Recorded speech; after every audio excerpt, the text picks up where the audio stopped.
పురాణ ఇతిహాసాల ఆధారంగా ప్రకారం మన దేశంలో అతివృష్టి కానీ అనావృష్టి కానీ ఏర్పడినప్పుడు వృషశృంగిని ప్రతిష్ఠించి పూజా కార్యక్రమం చేసి మంచి ఫలితాలు పొందినట్టు శాస్త్రాలు చెబుతున్నాయి.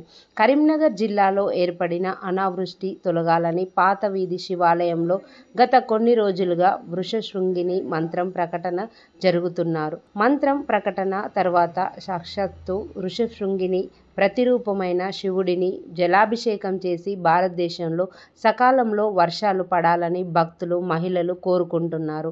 ఈ కార్యక్రమాన్ని నిర్వహిస్తున్న ఆలయ ప్రధాన అర్చకులు పురాణం మహేశ్వర శర్మ లోకల్ 18తో మాట్లాడుతూ పురాణ ఇతిహాసాలను ఆధారం చేసుకొని పాత శివాలయంలో ఈ శ్రీ వృషశృంగిని మంత్రోచ్చరణ గత కొన్ని రోజులుగా జరుపుతున్నామన్నారు.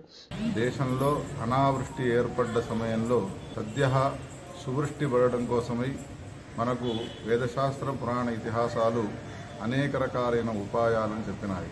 అందులో వృషశృంగుల వారికి సంబంధించిన పూజ, వృషశృంగుల వారికి సంబంధించినటువంటి స్మరణ, వారి మంత్రానుష్ఠానం చేయడము ఒకటి. అనేక సందర్భాల్లో మన దేశంలో అనావృష్టి ఏర్పడ్డ సమయంలో వృషశృంగుల వారిని ప్రతిష్ఠించి పూజించి స్మరించి చక్కని వర్షాన్ని పొందిన అనుభూతులు ఎన్నో ఉన్నాయి. దాన్ని దృష్టిలో ఉంచుకొని మహాత్ముల యొక్క సూచన మేరకు మన ప్రాంతంలోని అనావృష్టి తొలగిపోయి సద్య సువృష్టి కలిగి దేశమంతా కూడా సుభిక్షంగా ఉండాలి అనే ఉద్దేశంతో మన కరీంనగర్లోని పాత బజారు గౌరీశంకర దేవాలయంలో శివాలయంలో గత 3 రోజుల నుండి వృషశృంగుల వారికి సంబంధించిన మంత్రానుష్ఠానం కొనసాగుతూ ఉన్నది.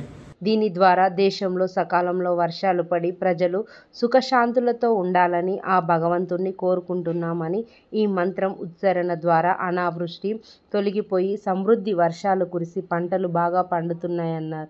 భగవంతుని కృపా కటాక్షాలతో ప్రజలందరూ చల్లగా ఉండాలని ఈ పూజ చేస్తున్నామన్నారు. మహిళలు శివునికి జలాభిషేకం చేయడం ద్వారా వర్షాలు సమృద్ధిగా కురుస్తున్నాయన్నారు. గతంలో రాజులు వర్షాలు పడకపోవడంతో ఇలాంటి పూజలు చేస్తే వర్షాలు పడ్డ చరిత్ర ఉందన్నారు. అర్చకులు నైరుతి ఋతువు పవనాలను వీస్తున్న కూడా వర్షాలు పడకపోవడంతో యజ్ఞం చేపట్టామన్నారు. ఆ వృషశృంగుని యొక్క స్వరూపమైనటువంటి గౌరీశంకరుడు తప్పకుండా ఫలాన్ని మనకు అనుగ్రహించి సువృష్టిని కలుగజేయుగాక అని మేము ప్రార్థన చేస్తున్నాము. లోక కళ్యాణార్థమే చేసే ఈ కార్యక్రమంలో అందరూ పాల్గొని భగవద్ అనుగ్రహానికి పాత్రులు కావాల్సిందిగా సూచన.